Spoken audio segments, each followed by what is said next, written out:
Shri P Krishnadas, ഈ ഒരു കാര്യത്തിൽ ഗ്രേ ഏരിയാസിൻ്റെ കാര്യം ഇവിടെ സൂചിപ്പിക്കേണ്ടത്. തുടക്കം മുതൽ ഈ ഒരു പുകമറ ദുരൂഹത എന്നുള്ളത് കേൾക്കുന്നുണ്ട്. ഏതായാലും രണ്ട് പക്ഷത്തും പ്രത്യേകിച്ച് അന്വേഷണവുമായി ബന്ധപ്പെട്ട് സംശയങ്ങളുണ്ട് എന്നുള്ളത് ഒരു വശത്ത്, എന്നാൽ അന്വേഷണത്തിലൂടെ കൂടുതൽ വ്യക്തത വരുന്നുണ്ട് എന്നുള്ള പക്ഷവുമുണ്ട്. ഈ ഇഡിയുമായി ബന്ധപ്പെട്ട് ഇപ്പോൾ പറയപ്പെടുന്ന ആരോപണങ്ങൾ സാർ അതിനെങ്ങനെയാണ് കാണുന്നത്? പല കേസുകളിലും ഇഡി അന്വേഷിച്ച് തെളിവുകൾ സഹിതം കണ്ടെത്തിയിട്ടുണ്ട്. അതേസമയം നേരത്തെ ചില ഉദാഹരണങ്ങളും സൂചിപ്പിച്ചു, അരവിന്ദ് കെജ്രിവാളിൻ്റെയും ഹേമന്ത് സോറിൻ്റെ അടക്കം വിഷയങ്ങൾ. അപ്പോൾ ഇവിടെ ഈ ഒരു വിഷയത്തിൽ മറ്റ് ഏരിയകൾ കൂടി കണ്ടെത്തി കൃത്യമായ തെളിവുകളുമായി ഇഡി രംഗത്ത് വരും, അങ്ങനെ തന്നെയല്ലേ നമ്മൾ പ്രതീക്ഷിക്കേണ്ടത്? നേരത്തെ അന്വേഷണം നടത്തിയ കെജ്രിവാളിന്റെ കാര്യത്തിലാണെങ്കിലും ഹേമന്ത് സോറിന്റെ കാര്യത്തിലാണെങ്കിലും ഒക്കെ ആദ്യം കോടതികൾ എടുത്ത നിലപാടുകൾ പിന്നീട് ഒരു ജാമ്യം കൊടുക്കുന്ന, അതല്ലെങ്കിൽ ആ കേസുമായി ബന്ധപ്പെട്ടുകൊണ്ട് ഒരാൾക്ക് കുറെ നാളുകൾ ജയിലിൽ കിടക്കുമ്പോൾ ആ പ്രതിയെ സംബന്ധിച്ച ആൾക്ക് കിട്ടേണ്ട സ്വാഭാവികമായ ഒരു ബെയിൽ കൊടുക്കുമ്പോൾ കോടതികൾ പറയുന്ന നടപടിക്രമങ്ങളും ആ കേസുമായി ബന്ധപ്പെട്ടുകൊണ്ടുള്ള നിരീക്ഷണങ്ങൾ മാത്രമാണ്. അതൊരു ബെയിൽ കൊടുക്കുന്നതുമായി ബന്ധപ്പെട്ടോ അതല്ലെങ്കിൽ അപ്പോഴത്തെ ഒരു ഓർഡറുമായി ബന്ധപ്പെട്ടോ ഉള്ള കാര്യങ്ങളാണ്. ഞാൻ പറഞ്ഞു വന്നത്, ബഹുമാനപ്പെട്ട ലക്ഷ്മി, നമ്മൾ ഈ ചർച്ചയിലിരിക്കുന്ന എല്ലാവർക്കും അറിയാമല്ലോ, കഴിഞ്ഞ കുറെ കാലങ്ങളായി ഈ ബഹുമാനപ്പെട്ട മുൻ മുഖ്യമന്ത്രിയും അദ്ദേഹത്തിന്റെ മകളുമൊക്കെയായി ബന്ധപ്പെട്ടുകൊണ്ട് ഉയർന്നു വരുന്ന ആരോപണങ്ങളിൽ എന്തിനാണ് ഇത്ര വേവലാതിപ്പെട്ട് ഇടതുപക്ഷത്തിന്റെ പ്രവർത്തകരെ ഉപയോഗിച്ച്, ഡിവൈഎഫ്ഐ ഉപയോഗിച്ച്, SFI ഉപയോഗിച്ച് ഒക്കെ യുവജന വിദ്യാർത്ഥി സംഘടനകളെ ഒക്കെ ഉപയോഗിച്ചുകൊണ്ട് ഈ പ്രതിരോധത്തിനിറങ്ങി അക്രമങ്ങളിലേക്ക് തിരിയുന്നതിന്റെ ചേതോവികാരം എന്താണ്? നേരത്തെ ശ്രീ പടിപ്പാറ സൂചിപ്പിച്ചതുപോലെ ആ അന്വേഷണം തിരുവനന്തപുരത്ത് ED നടക്കുമ്പോൾ അതിൽ ED ഉദ്യോഗസ്ഥന്മാരെ ആക്രമിച്ചതിനൊക്കെ ശേഷം ബഹുമാനപ്പെട്ട ശ്രീ പിണറായി വിജയൻ എന്താ കേരളത്തോട് പറഞ്ഞത്? എന്നെ ആരും ചോദ്യം ചെയ്തില്ല എന്ന് പറഞ്ഞാൽ, എന്നോട് ആരും ഒന്നും ചോദിച്ചില്ല എന്ന് പറഞ്ഞാൽ എന്താ അതിന്റെ അർത്ഥം? അദ്ദേഹത്തിന്റെ മകളോട് മാത്രമാണ് ചോദിച്ചതെന്നല്ലേ? അപ്പൊ അദ്ദേഹം പോലും അതിനെ ന്യായീകരിച്ചില്ല എന്നുള്ളതാണ്. ആ ചോദ്യം ചെയ്യലിനെ എതിർത്തൊരു അക്ഷരം അദ്ദേഹം പറയാൻ തയ്യാറായില്ല.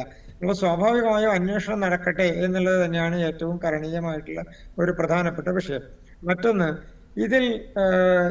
ഇതിന്റെ എവിഡൻസിനെ സംബന്ധിച്ചോ ഇതുമായി ബന്ധപ്പെട്ടുകൊണ്ടുള്ള കുറ്റപത്രത്തിലേക്ക് വരാൻ സാധ്യതയുള്ള കാര്യങ്ങളെ സംബന്ധിച്ചോ ഒന്നും ഇപ്പോൾ ഒരു മുൻവിധിയോടുകൂടി ഒന്നും പറയുന്നതിന് അർത്ഥമില്ല. കാരണം ഒരു അന്വേഷണ ഏജൻസിയും നമ്മുടെ രാജ്യത്ത് അതിന്റെ കുറ്റപത്രം സമർപ്പിക്കുന്നത് വരെ സ്വാഭാവികമായും അവരുടെ കയ്യിൽ ലഭ്യമായിട്ടുള്ള പ്രത്യേകിച്ച് അന്വേഷണം നടക്കുന്ന കാര്യത്തിൽ ശ്രീ ജയേന്ദ്രൻ സാർ സൂചിപ്പിച്ചത് ഇതിനകത്ത് വളരെ ചർച്ച ചെയ്യപ്പെടേണ്ട ഒരു കാര്യമാണ്. അദ്ദേഹം സൂചിപ്പിച്ചത് 100-ലധികം ആളുകൾ, അല്ലെങ്കിൽ 10, 20, 50 എത്ര പേര് വേണമെങ്കിലും ആവട്ടെ, അവരുടെ എല്ലാം പേരുകൾ വന്നതിന് ശേഷം, കോടിക്കണക്കിന് റുപ്പിക വന്നതിന് ശേഷം അതിൽ ഒരാളെ മാത്രം എന്തുകൊണ്ട് ഫോക്കസ് ചെയ്യുന്നു? അതാണ് അദ്ദേഹത്തിന്റെ ഒരു പ്രധാനപ്പെട്ട ചോദ്യം. ശ്രീ ജയേന്ദ്രൻ സാർ, എനിക്ക് അങ്ങോട്ടുള്ള ഒരു തിരിച്ചുള്ളൊരു ചോദ്യം, പിന്നെ ആരെയാണ് ഫോക്കസ് ചെയ്യേണ്ടത്?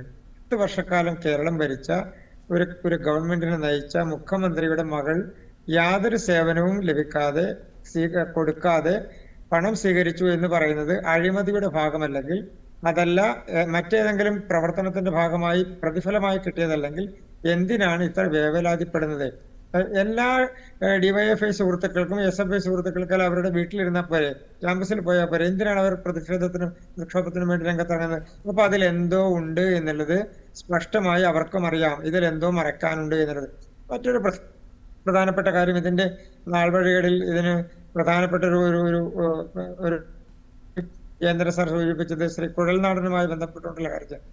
ആ ഹർജി പ്രിമച്വർ ആയിരുന്നു എന്നും ആ ഹർജിയിൽ ഒരു ചുക്കും സംഭവിക്കാൻ പോകുന്നില്ല എന്നും ആ ഹർജി വായിക്കുന്നവർക്ക് തന്നെ സാമാന്യ നിലക്ക് മനസ്സിലാകുന്ന കാര്യമാണ്. കാരണം ഇതിന്റെ യാതൊരു സാങ്കത്യവും ഇതിന്റെ ഡാറ്റയും ഡീറ്റെയിൽസും ഒന്നും കിട്ടാത്ത ഒരാൾ പോയി കോടതി, ഇത് എനിക്ക് തോന്നുന്നു, എന്റെ ഒരു അഭിപ്രായത്തിൽ ഇത് ഒരു സെറ്റിൽമെന്റിന്റെ ഭാഗമായി കേസ് കൊടുത്താൽ നീ അങ്ങ് തള്ളി മേടിച്ചോ, പിന്നെ ഞങ്ങളെല്ലാം രക്ഷപ്പെട്ടല്ലോ. ഇതിന്റെ ഒരു ജയേന്ദ്ര സാർ അങ്ങ് ഇത് പറയുമ്പോ ശ്രീ കുഴൽനാടൻ നടത്തിയ യുദ്ധത്തിന്റെ ഏറ്റവും വലിയ ബെനിഫിഷ്യറി ആരായിരുന്നു എന്ന് കൂടി ആലോചിക്കണ്ടേ? അങ്ങീ പറയുന്ന പേരുകൾ പറയുന്ന ബാക്കി ആളുകൾ കൂടി അതിന്റെ ബെനിഫിഷ്യറീസ് ആയിട്ട് വരുന്നവരാണ്. ഇപ്പൊ ആർക്കെതിരെ ആയിരുന്നു, ആർക്ക് വേണ്ടിയിട്ടായിരുന്നു, എന്തിനു വേണ്ടിയിട്ടായിരുന്നു ആ ഒരു പ്രഹസന നാടകം നടത്തിയത് എന്നുള്ളത് കൂടി ആലോചിക്കണ്ടേ? അപ്പൊ അങ്ങയുടെ രീതിക്കനുസരിച്ചിട്ടുള്ള ആളുകൾക്ക് വേണ്ടി ബാധിക്കാൻ വേണ്ടി അത് ഉപയോഗിക്കുമ്പോൾ അതിന്റെ ബെനിഫിഷ്യറീസ് ആയിട്ട് മാറിയിട്ടുള്ള ആളുകൾ അപ്പുറത്തുണ്ട്, കുഴൽനാടിന്റെ കൂടെയും ഉണ്ട്.